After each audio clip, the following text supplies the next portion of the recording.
LSU is taking over Vegas. We're boots on the ground. We're filling you in. It's Locked on LSU, your team every day.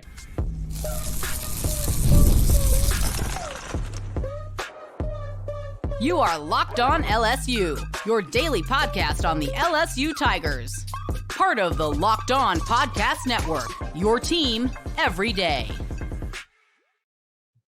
Okay, let's get it. It is Locked on LSU, your team every day. I'm your host, Matt Moscona. Glad to have you aboard with us here from beautiful, fabulous Las Vegas, as we are now a day away from the 2024 LSU football season kicking off just around the bend from where I sit right now. Allegiant Stadium, LSU, Southern Cal, but you know that by now. A lot to get to. Professional handicapper and college football expert Phil Steele makes his pick on LSU-USC. You'll hear that in just a moment. Also, a little disappointing news. Not going to completely put a wet blanket on the party that's going on in Las Vegas right now, but a five-star wide receiver who LSU was in the mix for decided to pick another SEC school. We'll get to that here in just a bit. But Friday was a pretty significant day for LSU around Las Vegas. And I did my radio show after further review from the Mandalay Bay. And I'll grant you that Mandalay Bay is kind of the epicenter of the LSU universe in Las Vegas this weekend. So that's where the Modelo Las Vegas Kickoff Classic billboards and all of the different paraphernalia is all over the Mandalay Bay. That's where there's great opportunities, the backdrops and photo ops. You can just tell this is where a lot of people associated with the game are staying. And quite honestly, LSU's Alumni Association travel group is staying at the Mandalay Bay. It's where we did our radio shows inside of the sports book on Friday. So we were in the LSU epicenter on Friday. But what I'll say is, as the day went along, the amount of LSU fans continued to build and build. As you could tell, a lot of people arrived today. And on the flip side, there's very little USC presence. I have a point on that here in just a quick second. But I think something to keep in mind if you're considering or thinking or wondering what it may look like inside of Allegiant Stadium. Remember, Los Angeles is only about a 4-hour drive from Las Vegas. So in the same way that LSU fans could make a day trip to Houston, if there was a night game, you could leave Baton Rouge at 8 in the morning and get there for a late afternoon game. So too could fans in Los Angeles leave on Sunday morning, drive to Las Vegas to make it in time, which could happen. And then I think there's also, as I've learned asking around here, there's a pretty heavy Southern California USC fan alumni population base in Las Vegas in the same way that there's LSU population bases in Houston and Dallas and Atlanta. So too is it with Southern Cal grads that settle in Las Vegas. So I really think it's probably going to be one of those deals where, for example, if LSU were playing a game in New Orleans, this may not be the best example, but an out-of-town school may show up in New Orleans a few days earlier to go see the sights and eat at the restaurants and drink at the bars and all that stuff and party. But for the game, LSU fans would descend upon the Superdome. I think you might see something similar where you're not seeing any USC fans. Quite honestly, at breakfast this morning, saw one at the Mandalay Bay and maybe another straggler somewhere in the sports book. So in this entire 24-hour period on Friday, so 2 Southern Cal fans, it's just not a fan base that's going to be here early for this event. But it'll be curious to see what happens in the stadium at Allegiant on Sunday. I want to draw your attention to something that former LSU quarterback Matt Mock said to me earlier this week on my radio show. We let you hear some of that here on Locked on LSU. But one of the things Matt Mock told me was, remember, his first game as a starter was in 2002 on the road in Blacksburg against Virginia Tech. And I'm paraphrasing what Matt said, but he said, look, I didn't realize how loud Blacksburg was. And being a first-time starter going to that environment was really challenging. So you think of it in terms of Garrett Nussmeier and Miller Moss. Well, who's going to be more challenged by the environment? The fact that it is a neutral site tempers it a bit. Like if this game were in Baton Rouge, if we're in the Coliseum out in LA, it would be a pretty dramatically different feeling. But it's one of those things where certainly if there's 30,000 LSU fans here in Las Vegas that are going to be in Allegiant Stadium, you're talking about roughly just under half capacity of that stadium. One other thing that I have been told is that Raider fans were encouraged strongly to buy tickets for this game. And so if you're an LSU fan, you probably noticed that the game sold out and it was hard to get tickets early if you didn't get them through LSU. but a lot of those tickets are starting to shake. Just trying to lay out the dynamic of what it's going to be like in the stadium. I don't think you're going to see a straight 50-50 split. I don't even know that you're going to see every seat in that stadium filled for the game on Sunday. But I think the 30,000 LSU fans or so that came are going to be in that stadium. I'm not sure that there's 30,000 Southern Cal fans that will be in the stadium. And I think there's also a lot of neutral parties in Las Vegas, Raider fans who are encouraged to buy tickets as part of their season ticket package, who are probably hoping and looking to sell those tickets on the secondary market. So keep an eye as we make our way through the day, Saturday and maybe early part Sunday, how many tickets remain available on the secondary market. That's going to be a pretty good indicator of how many neutral fans, maybe people from Las Vegas, Raider season ticket holders that were given the opportunity to buy seats, bought them and then are trying to sell them on the secondary. Who gobbles those up, or if they get used at all, will be pretty telling. I kind of get the sneaky suspicion that you might be looking at something where, okay, if there's 30,000 LSU fans, maybe there's 15, 20,000 Southern Cal fans, which might put you at about 55, 60,000. Maybe 50, 55,000 fans actually butts in the seat there at Allegiant, kind of thinking it may, well, the game is a sellout as far as tickets sold.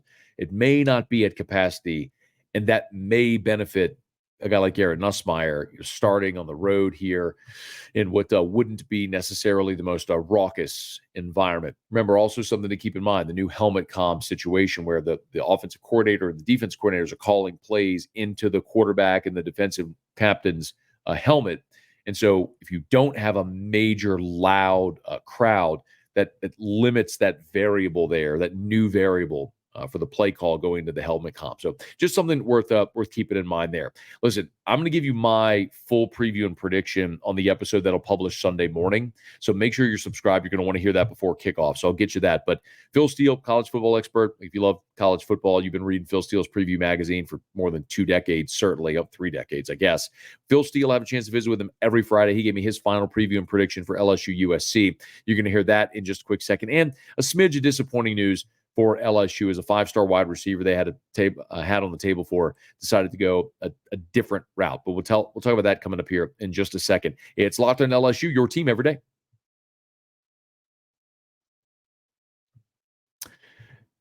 Hey, when you're hiring for your small business, you want to find quality professionals. Just a big part of what you do and making sure that you stay efficient. Well, that's why you got to check out LinkedIn Jobs. LinkedIn Jobs has the tools to help you find the right professionals for your team faster and for free. So LinkedIn isn't just a job board.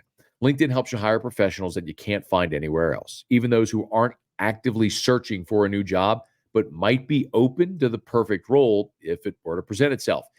In a given month, more than 70% of LinkedIn users don't visit other leading job sites. So if you're not looking on LinkedIn, you're looking in the wrong place. On LinkedIn, 86% of small businesses get a qualified candidate within 24 hours.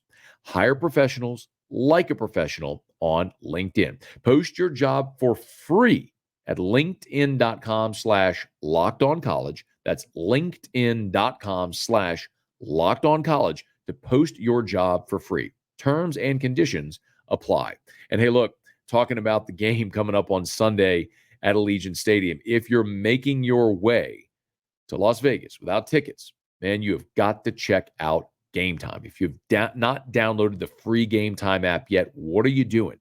If you love to go to live events, maybe you love to go to sporting events or concerts or whatever it may be, you got to download Game Time. Look, yes, if you want to go see LSU-USC, great opportunity to get your tickets there without the fluff. You certainly get all the benefits, curated deals that are going to find you the best price on great seats. Love the seat view component of the app where you're seeing an actual photo from your seat that you're buying. The lowest price ticket guarantee.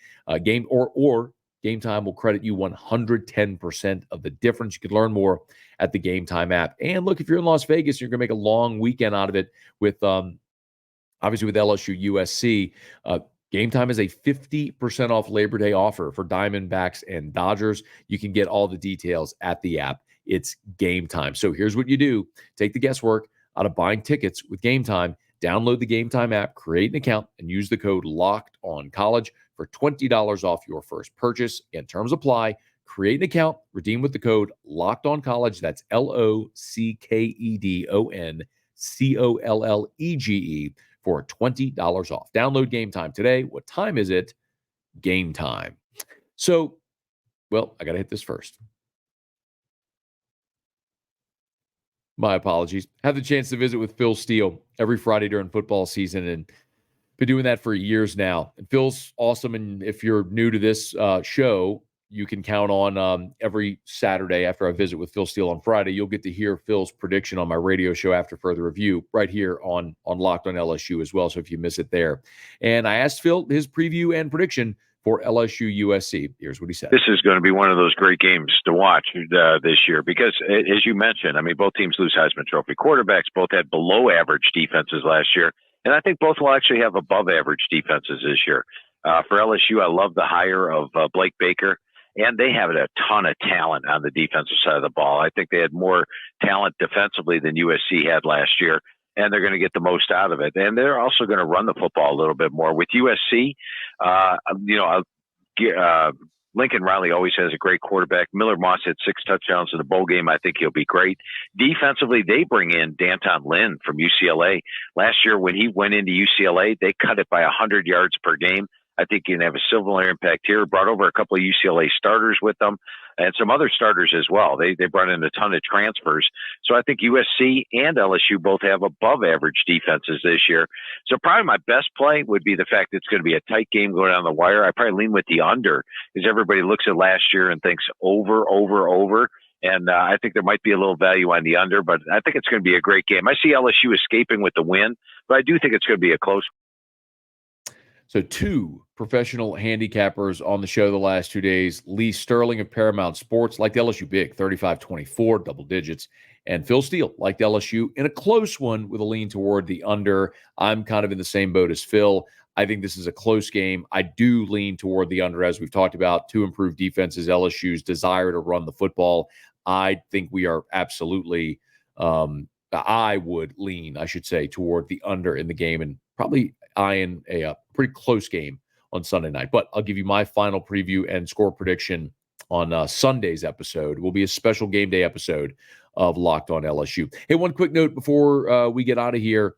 5-star wide receiver Jaime Ffrench out of Jacksonville, Florida, made his announcement on Friday, and he picked the Texas Longhorns. So disappointing for LSU, back-to-back weekends, really just in a 6-day span. 2 5-star prospects, number 1 safety Jonah Williams and now 5-star wide receiver Jaime Ffrench have picked Texas when LSU had a hat on the table.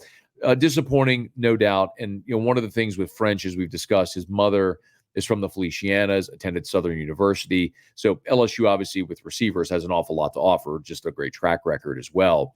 But also that tie with his mother in the state of Louisiana made a lot of people think LSU was in a good position for Jaime Ffrench, but ultimately he picks Texas over LSU, Alabama, Ohio State, Florida State, and others. Had offers from everybody. Ffrench, the number 18 overall player in the country at any position, the number 3 wide receiver in the composite, the number 3 player in the state of Florida. When you look at LSU, so they miss out on Jaime Ffrench, but you do have 5-star wide receiver Derek Meadows. You have the number 1 receiver in the state of Louisiana in Teron Francis. And remember, they flipped Michigan commit Phillip Wright into this class as well, the speedy wide receiver out of Destrehan. So you've already got 3 wide receivers committed. And if there were, I'd almost say this is almost like the situation at cornerback or safety. If there were an elite prospect, you'd absolutely take him.